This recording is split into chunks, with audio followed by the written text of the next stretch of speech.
Hello, I'm Brian Tracy, and welcome to the Psychology of Success. For the last 20 years, I've studied successful men and women, successful companies and organizations, and I've practiced some of the success principles we're going to talk about, and they've been extraordinarily helpful to me. And in this program, I've put together what I consider to be the most important single findings on success in all of the history of the subject. Today, more people are becoming successful faster than any other time in human history. Someone somewhere in America becomes a millionaire every 12 minutes. By 1990, one household in every 100 will have a net worth in excess of $1 million. At least 80% of these millionaires are self-made. That is, they started with nothing but ambition and energy, the same way most of us start. Many of them never went to college. Many of them only got average grades in school. Many self-made millionaires started with no advantages at all. Some were orphans. Some were immigrants who couldn't even speak English. Most of them went broke or nearly broke more than once on the way up. Self-made millionaires, Olympic athletes, high achievers in the arts, science, business, and every other field have been studied exhaustively to find out what makes them tick. These type of people have fascinated researchers for years now, and today we have the answers. Today we know more about how to achieve great success in life than ever before. Today, for the first time, imagine this: success is as predictable as the sun rising in the east and setting in the west.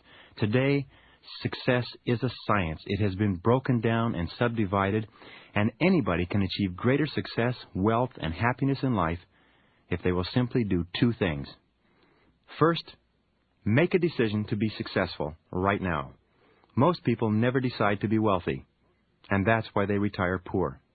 According to actuarial statistics of 100 people working today who reach the age of 65, 1 will be wealthy, 4 will be financially independent, 15 will have some savings put aside, and the other 80% will be flat, broke, busted, dependent upon pensions and charity.